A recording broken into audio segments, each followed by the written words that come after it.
आज आपण प्रकरण 5वे टुवर्ड्स ग्रीन एनर्जी याचा चौथा भाग बघणार आहोत. शेवटचा पार्ट.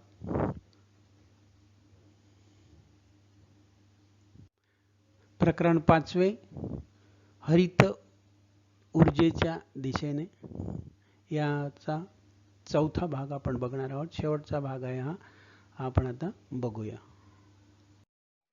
या भागामध्ये सौर घटांची वेगवेगळ्या प्रकारे जोडणी आपल्याला बघायची आहे. Solar cells in series, solar cells in parallel, म्हणजे सौर घटांची एकसर जोडणी, सौर घटांची समांतर जोडणी यामध्ये आपल्याला बघायची आहे. If two solar cells are connected in series as shown in figure 5.23, the potential differences obtained from this combination is addition of the potential difference of individual solar cell. म्हणजे आकृतीत दाखवल्याप्रमाणे, या आकृतीमध्ये दाखवल्याप्रमाणे आपल्याला असं सांगता येतं की दोन सौर घट एकसर पद्धतीने जोडल्यास त्यांच्यापासून मिळणारे विभवांतर हे दोन्ही घटांच्या विभवांतराची बेरीज असते. However, the current generated from this combination is equal to the current from an individual cell. मात्र एका घटापासून मिळणाऱ्या विद्युतधारे एवढीच ही असते. म्हणजे एकसर पद्धतीने जोडल्यास विद्युतधारेची मात्र बेरीज होत नाही.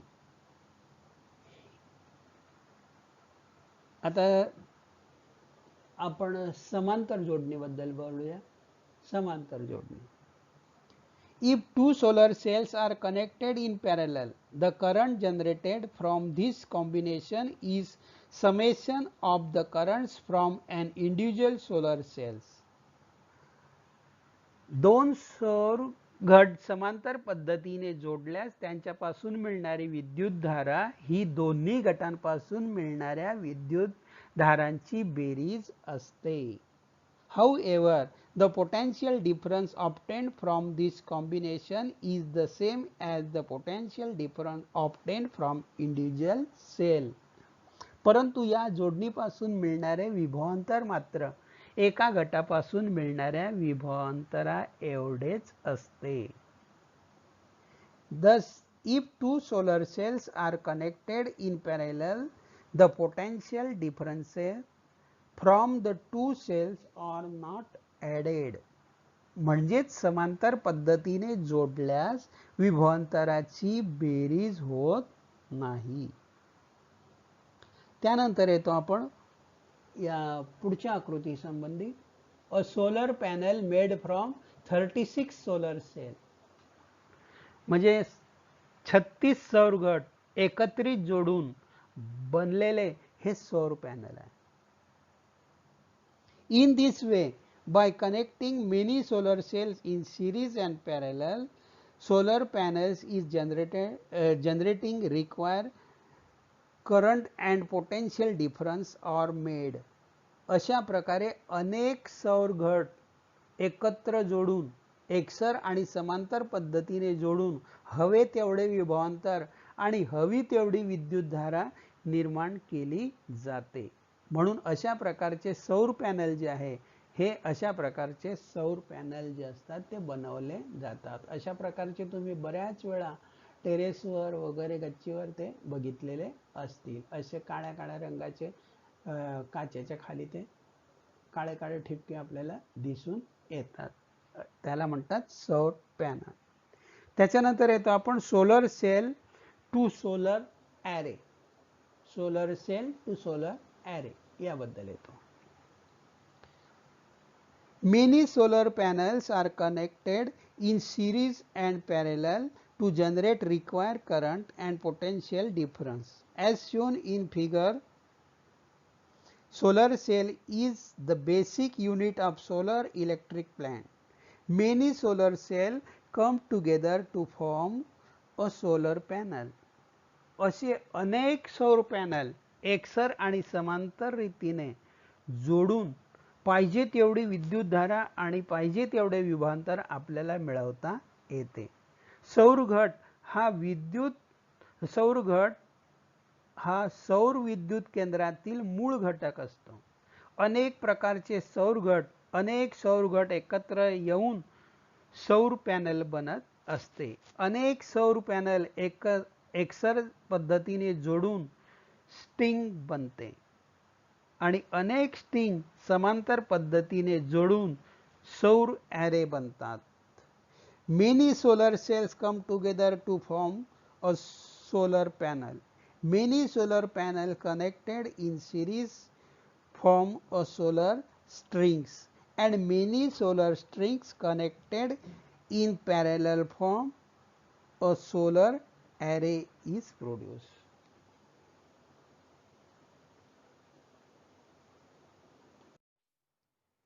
The power available from the solar cells is DC, direct current. सौर घटापासून मिळणारी विद्युत शक्ती ही दिष्ट असल्याने जी विद्युत यंत्रे दिष्ट विद्युत शक्तीवर चालतात, जसे की लाईट इमिटिंग डायोड LED वर आधारित विजेचे दिवे, त्या ठिकाणी ही ऊर्जा सरळपणे आपल्याला वापरता येते. The power available from the solar cell is direct current. So in application which need direct current power, example electric lights based on light emitting diodes, म्हणजे आपण त्याला LED असं म्हणतो, the energy can be directly used. However, since the energy from solar cell is available only in presence of sunlight, the energy has to be stored in batteries for use at later time. परंतु सौर घटापासून ऊर्जा फक्त सूर्यप्रकाश उपलब्ध असतानाच तयार होत असल्याने जर ही ऊर्जा इतर वेळी वापरायची असेल तर मात्र विद्युत घटामध्ये ती साठवून ठेवावी लागते. However, most of the equipment in domestic as well as industrial use run off alternating current power. In such case, the DC solar power must be converted to AC power using an electronic device called inverter. परंतु आपल्या घरगुती तसेच औद्योगिक वापरात असलेली बहुतेक उपकरणे ही प्रत्यावर्ती म्हणजे अल्टरनेटिंग करंट विद्युत शक्तीवर चालत असल्याने अशा वेळी सौर घटाद्वारे निर्मित विद्युत ऊर्जेचे रूपांतर इन्व्हर्टर या इलेक्ट्रिक यंत्रणेद्वारे प्रत्यावर्ती विद्युत शक्तीमध्ये करावे लागते. म्हणजे आपल्या घरातील पंखे, दिवे, इतर उपकरणं जी असतात ती AC विद्युतधारेवर चालते आणि यापासून सौर ऊर्जेपासून DC ऊर्जा तयार होते आणि ते घरात जर याचा वापर करायचा झाला तर आपल्याला या DCचं AC मध्ये रूपांतर केलं जातं. आणि म्हणून आपण जर बघितलं असेल तर आपल्या घरी जे इन्व्हर्टर लावलेलं असतं ते सुद्धा हेच काम करतं, DCचं AC रूपांतर करत असतं.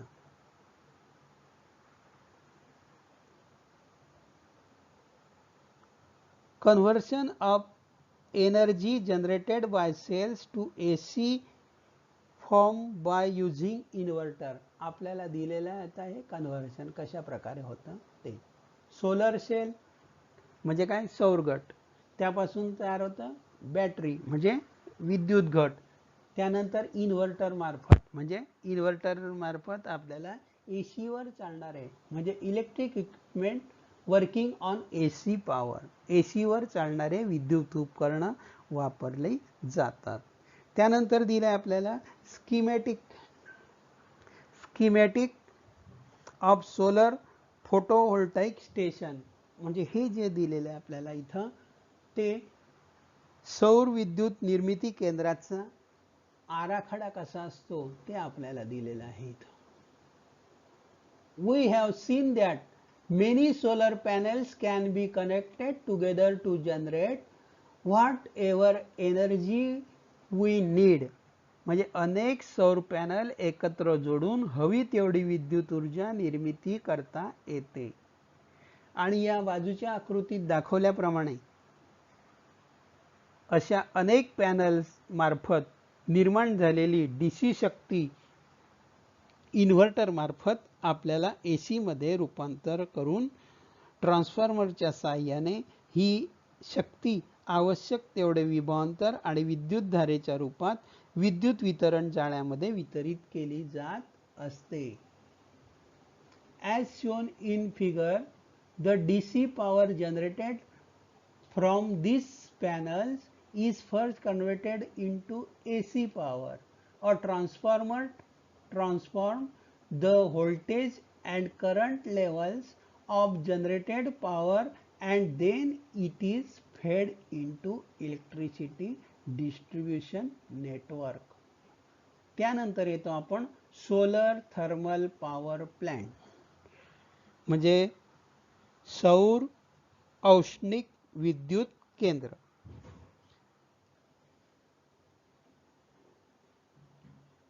We have seen that thermal energy generated from coal and nuclear fuel can be used to generate electricity. Thermal energy can also be generated from solar radiation and can be used for electricity production. Different stages in such solar thermal power plant are shown in this figure. कोळसा, अणुऊर्जा याद्वारे औष्णिक ऊर्जा मिळवून विद्युत ऊर्जा निर्माण करता येते, हे आपण पाहिलेलं आहे. अशीच औष्णिक ऊर्जा सूर्यप्रकाशापासून मिळवूनही विद्युत ऊर्जा निर्माण करता येते. सौर औष्णिक विद्युत केंद्रातील विविध टप्पे आपल्याला खाली दाखवलेले आहेत. Different stages in solar thermal power plant. सुरुवातीचा आहे कॉन्स्ट्रक्टर्स फॉर कलेक्टिंग सनलाइट, सूर्यप्रकाश कॉन्सन्ट्रेटर्स फॉर कलेक्टिंग सनलाइट, सूर्यप्रकाश एकत्रित करण्यासाठी परावर्तक. दुसरा आहे absorber for absorbing the concentrated sunlight, एकत्रित झालेल्या सूर्यप्रकाशातील ऊर्जा शोषण्यासाठी शोषक. त्यानंतर तिसरा आहे स्टीम टर्बाइन, वाफेवर चालणारे टर्बाइन. त्यापासून इलेक्ट्रिक जनरेटर म्हणजे विद्युत जनित्र, आणि शेवटचे आहे त्यापासून तयार होते विद्युत ऊर्जा म्हणजे इलेक्ट्रिक एनर्जी. त्यानंतर आपल्याला बघायचं आहे schematic of solar thermal power plant, म्हणजे सौर औष्णिक विद्युत निर्मिती केंद्राचा आराखडा. यामध्ये आपल्याला सांगितलेलं आहे many reflectors reflect and concentrate solar radiation absorbs their solar energy is converted into heat energy. सूर्यकिरण परावर्तित करणारे अनेक परावर्तक वापरून सूर्यकिरण मनोऱ्यावरील एका शोषकावर केंद्रित केले जातात. Using this heat energy, steam is generated to drive the turbine and generator. या उष्णतेच्या साहाय्याने पाण्याचे रूपांतर वाफेत करून टर्बाइन आणि टर्बाइनद्वारे जनित्र फिरवले जाते व विद्युत ऊर्जा निर्माण केली जाते. हे अशा प्रकारे सोलर एनर्जी आपल्याला दाखवलेली आहे. इकडे त्याचा फ्लो ऑफ हॉट वॉटर आपल्याला दाखवला आहे. सूर्याने हॉट वॉटर होते, त्याच्यानंतर ते स्टीम तयार होते, ॲब्सॉर्बर ने स्टीम तयार होत असते. हे इकडे सोलर पॅनल दाखवलेले आहेत आणि सोलर पॉवरने आपल्याला पंपाच्या साहाय्याने इथं कूलिंग टॉवर आहे, इथं जनरेटर आहे, हे टर्बाईनने इकडे दाखवलेलं आहे आणि पॉवर ग्रीड ही आपल्याला पॉवर यामार्फत आपल्याला ती मिळत असते.